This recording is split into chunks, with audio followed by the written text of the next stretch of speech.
Hi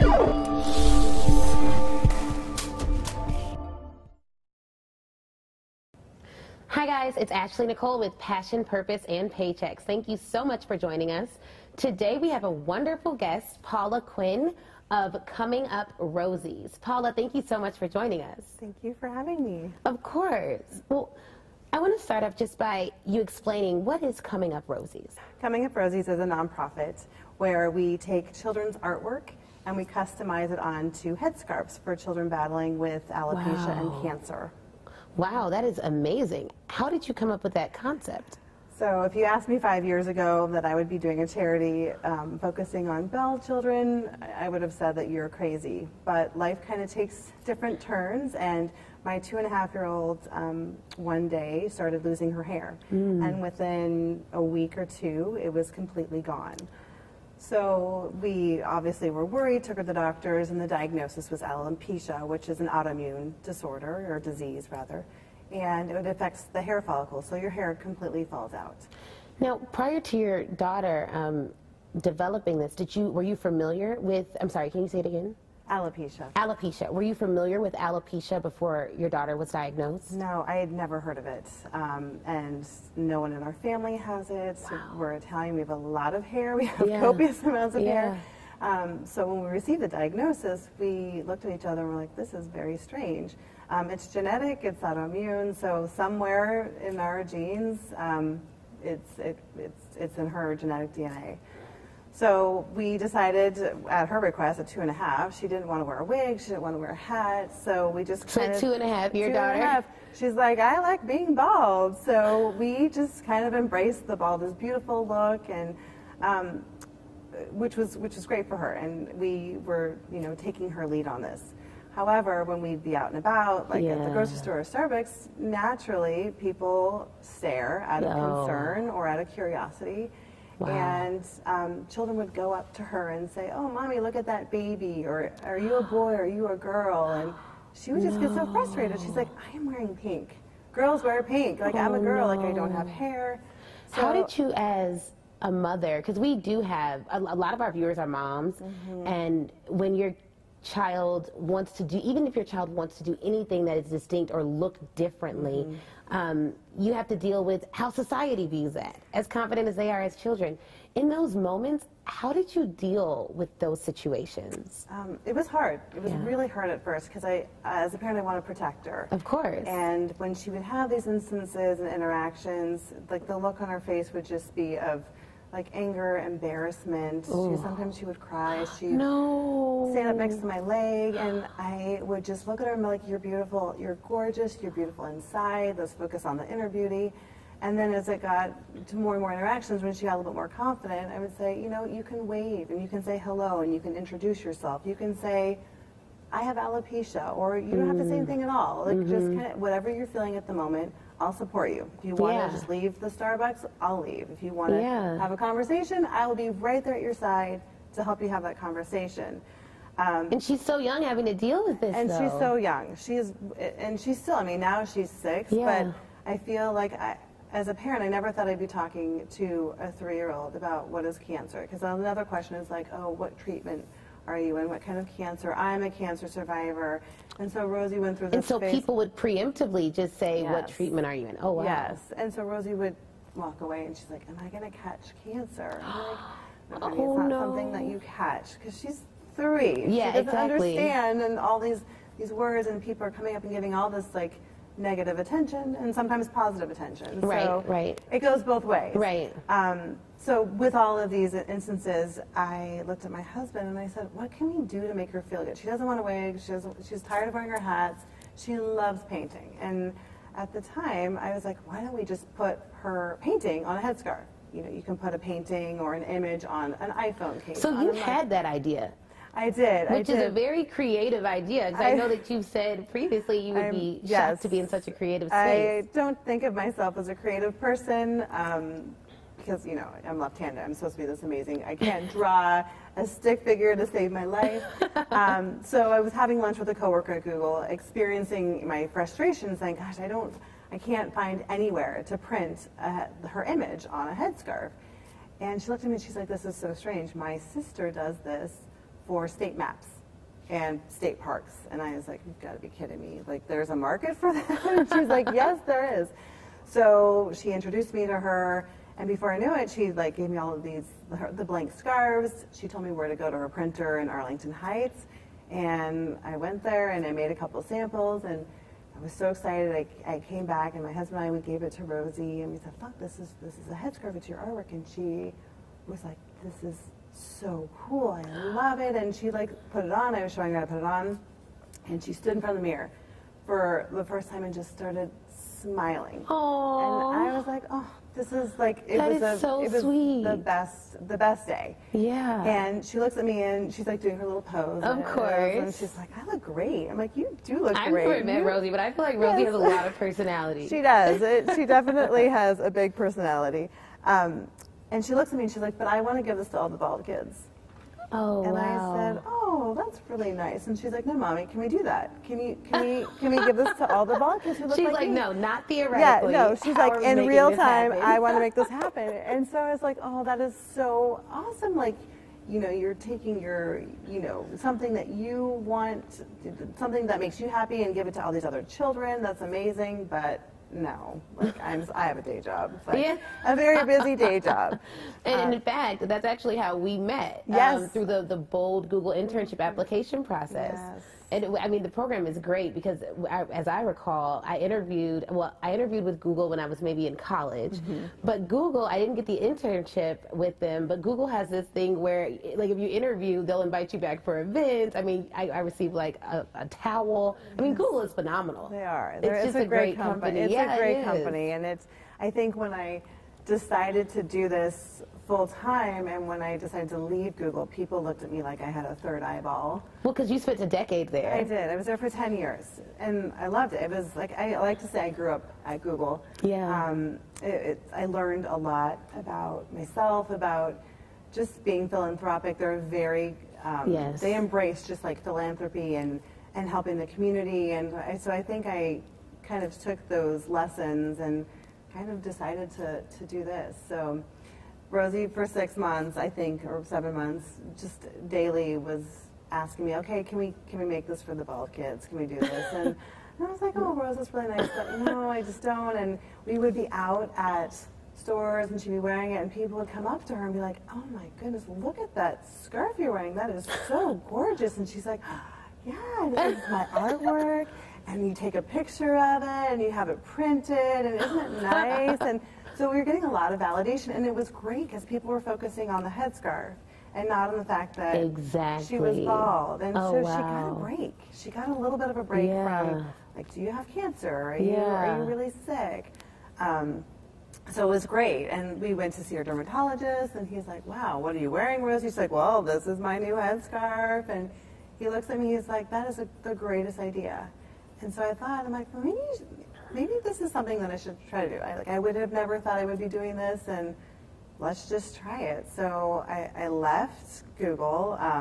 It was a very hard decision, but I left, and I haven't looked back. With an idea? With an idea. I left with an idea, and I had to figure out everything on my own. I mean, so you didn't. So while you were at Google, you didn't like incorporate or like move forward with the idea. You literally decided to like, okay, I'm gonna break and start anew. Yes, I felt like it would have been unfair to Google to kind of do this in tandem. Because it was going to be a huge undertaking. It was going to be a huge undertaking, and I really loved my job, and it took a lot of my time, and I didn't want to leave like with one foot out the door. Right. Like I said, you know what, I want to do this right. So I finished up my job, and I left, and then I started to focus on, okay, what next? How do I launch this? What do I do? So I looked at all of the experiences I've had through Google. You know, when I started, it was kind of like a mini startup.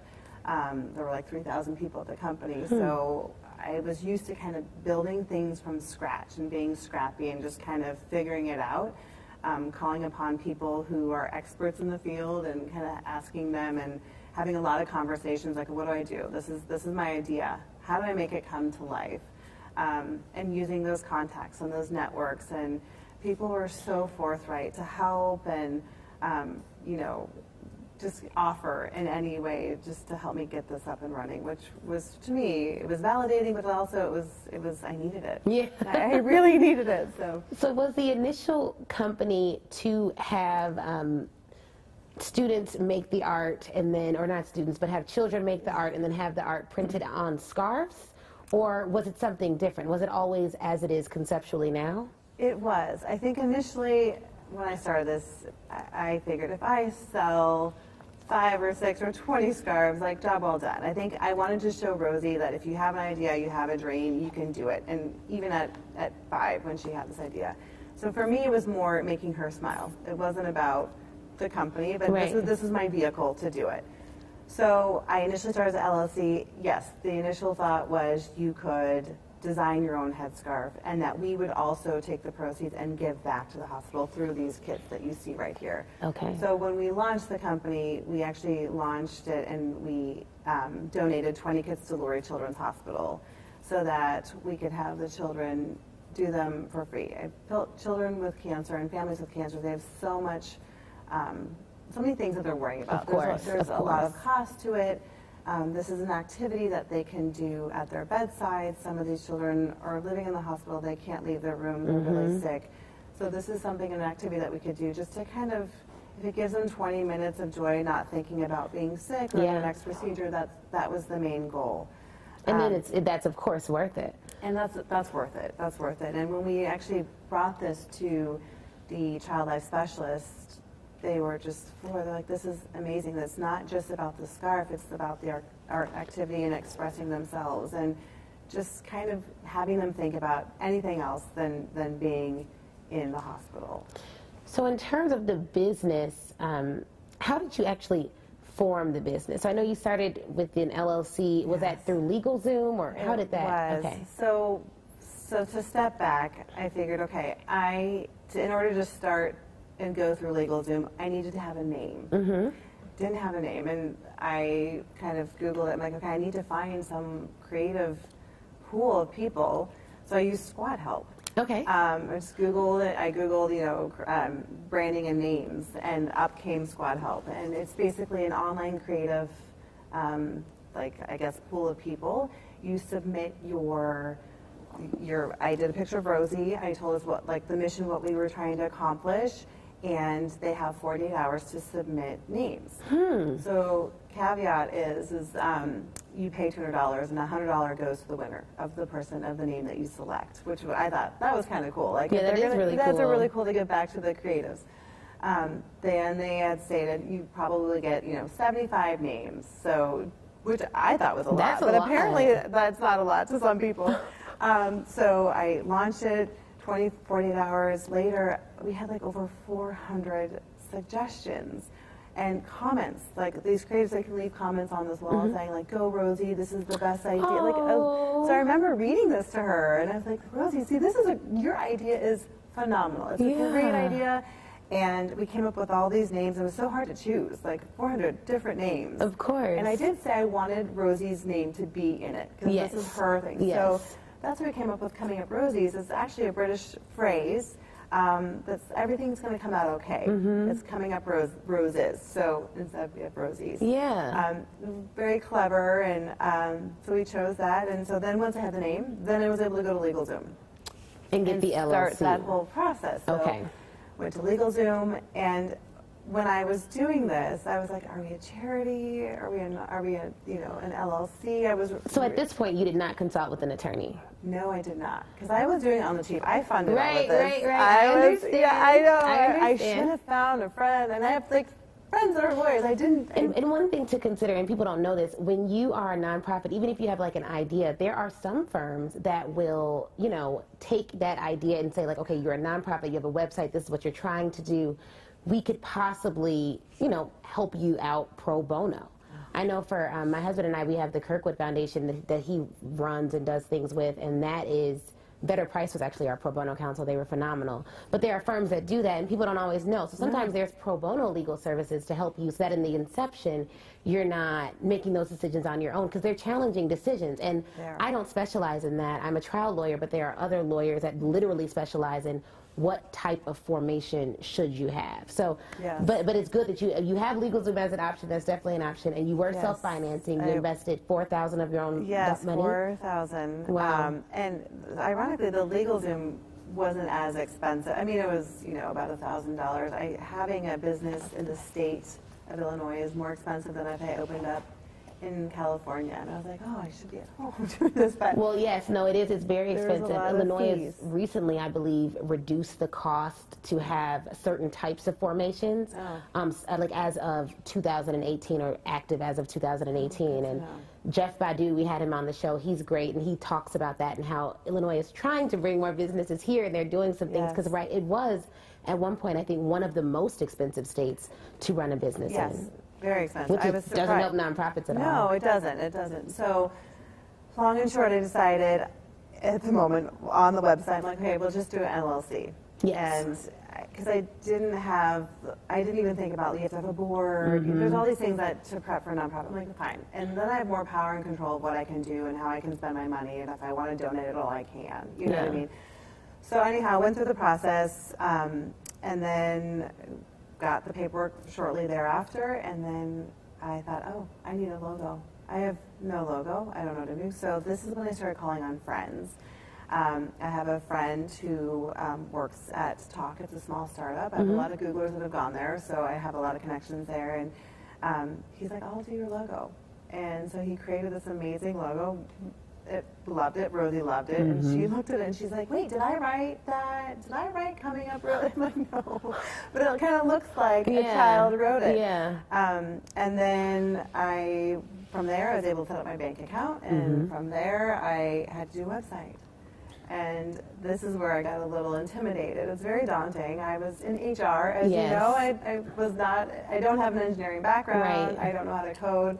So a lot of people told me, well, just use Squarespace. It's so easy. It's templates. So you created your own website via Squarespace. I did. Wow. Yes. So Squarespace is a godsend. And believe me, I mean, there's a learning curve. Yeah. So I had many phone calls with them going, this isn't working. They're like, take a deep breath. This is how you do it. And now that I've accomplished it, I was like, oh, I can do this. And I'm actually helping other people who are trying to start their own websites because I feel comfortable now. So created my own website and, you know, had a friend take photos for the website because you have to have professional photos. And had my old manager at Google. She's, you know, writes books on the side. She's amazing. So I had her help me write my story. Oh, that's great. And it was actually... And people were just willing to help you. They just want it. But you probably had to ask. And I think that's an important point to make is like telling people what you're doing, telling people what you need, because they won't know otherwise. Yes. And I am a humble to a fault sometimes. And I love helping so many people. I'm a networker. I love helping. But when it comes to you, it feels different. It's a little uncomfortable. And I kind of had to quickly get over that. And also, it wasn't for me. I was like, can you help me for Rosie? Yeah. So it made it a little easier, and you know, you can't really say no to a 6-year-old child. Yeah. It's just so bubbly and so fun. And all these people who helped us know Rosie. Oh, and I think that they sense. had some sort of emotional connection to it, and they're like, we will do anything for this child. She's a rock star. So I want to talk to you just a little bit about the process of a board. So with nonprofit, the one thing that's different, if you own a company, you are the owner of the company. But if you launch a nonprofit, the public owns the nonprofit, and it's governed and run by a board. Yes. So I think people sometimes think that they own nonprofits, but you don't. The public is like the owner of the nonprofit, and the board governs the nonprofit. That's right. But you could potentially be like, you could run the nonprofit or work as an employee of the nonprofit. So it's important, since it's your idea then, to choose a board that you trust. Yes. I think it's one of the most difficult parts of running a nonprofit. How did you choose your board? So I was very strategic in the people that I chose. So How did you even know to be strategic about choosing your board? I don't know. I was talking with my husband, and I'm like, okay, I think I need to, I've served on boards before, nonprofits. And I was chosen because I worked at Google, or I was chosen, you know. So I've had some board experience. Talking to my husband, we both sat down together, and I'm like, here are the things we're going to need, and who are in our friend base, which we have a lot of friends that can kind of fill these slots or fill these deficits. And it was actually really easy. I figured I need someone who knows about grants and who's actually served on a board before. So one of our first friends that we moved here, that's what she's done. She's been executive director for a couple nonprofits in Chicago, and now she has her own business where she does grant writings for various nonprofits. So it's like, okay, she needs to be on the board. That's amazing. Fundraising. I have a friend from Google who I adore. She's since left, and she makes pillows. She did her own entrepreneurial thing, Parlor and Pine. It's amazing if you want to check it out. She is fundraising. She's on boards for the Children's Service Board, I believe, and Lyft. And so she does tons of fundraising. So I'm like, this is great. Have her. So you have grant writing, fundraising, someone in social media, or yes, I have someone who's amazing in marketing, social media. That's just his jam. And then I also have a nurse practitioner at Lori who works with the cancer patients, and just kind of having someone within the hospital system working with children with cancer. That's true, because then you have that whatever deficits are there in terms of that knowledge you can fill on the board as well. Because we do a lot for cancer, but we also do a lot for alopecia. And I feel like we've got alopecia because we're a part of that community. I feel like we kind of have that dialed into. But the cancer part, it's just kind of nice to have her perspective. And now, this is a question that we get a lot. Does your board, do you have a buy-in mandate for your board? So some boards that I've been invited to, it's like you can join the board, but it's a $5,000. You make a $5,000 give-get commitment by joining the board. Did you all start off in having that? No, it's very... But they had the skill-based, so then you're giving that. Yes, they're bringing their skills. Yeah. It's a skill-based board. It'd be great if at some point, we can get to that point, but we're very small. Yeah. And I don't think I want to be the next Red Cross. Right. But I definitely think that they're giving their skills and time. So, speaking of skills, I know that you had to learn through this process not to undervalue your skills. Yes. How were you able to come to the realization that I can do this, I have the skills to do this, and I'm going to put myself out there as the entrepreneur, the social entrepreneur that I am? I think I've just surrounded myself with a lot of cheerleaders. I think a lot of it is just your own confidence, but for me, it was a lot of validation. I was getting validation from Rosie, and my husband's like, wow, step back and look at what you've done. Yeah. And looking back, it's like, wow, I've done a lot. I've done all these things I never thought I would do.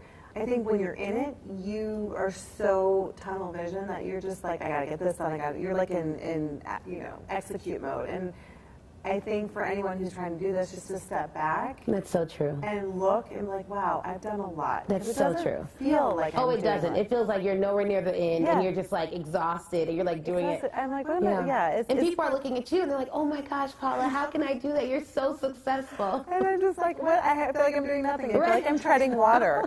And I think another thing is, it's a marathon, not a sprint. Yes. And I think so that would probably be your advice to entrepreneurs. It's a marathon. It's a marathon. If you go out sprinting, you're going to lose steam. Yeah. And there are peaks and valleys, and there are highs and lows, and you're going to experience all of those. But I think if you just kind of stay the course, and you just stay the course. Stay the course. That is lasting words from Paula Quinn of Coming Up Rosies. I loved speaking with you. Thank you. How can we find out more about Coming Up Rosies? Let's give all the viewers your social media handles so they can follow you, and then also donate. We will put donation links in here. We will also link to all of your social media handles. But how can we connect with Coming Up Rosies? So you can go to our website, www.cominguprosies.com. We have Instagram and Facebook, all Coming Up Rosies. And you can just donate online. Thank you so much, Paula. Thank you so much. This is phenomenal. And this is some of the artwork, yeah, right? This is some of our artwork and some of our scarves. And so these are the kits the kids would get, and then this is phenomenal. Yes. So this is actually a scarf making kit that we donate to children with alopecia and cancer. It comes with a canvas. You can see the brushes and the art. They can do this at their bedside. This is just a sample of the scarf so they can see the end result. The end result and the image of what it looks like and what their image could be. And then the parent emails us the JPEG, and we have it printed on their very own scarf, which we mail a couple weeks after they do the kit. Here are some other, these are all Rosie's paintings, and we have larger scarves just to kind of generate revenue, so we can make more donations. I love that. And yeah, this is kind of what we do. This is amazing. Thank you so much for joining us on Passion, Purpose, and Paychecks. My name's Ashley Nicole, and you do not want to miss our interviews. We have phenomenal entrepreneurs, social and otherwise. Subscribe so you don't miss anything. Catch me on Instagram at Passion, Purpose, and Paychecks. Our website, passionpurposeandpaychecks.com. And do you have a question for me? Happy to answer. Just email it to admin@passionpurposeandpaychecks.com. Thanks, guys.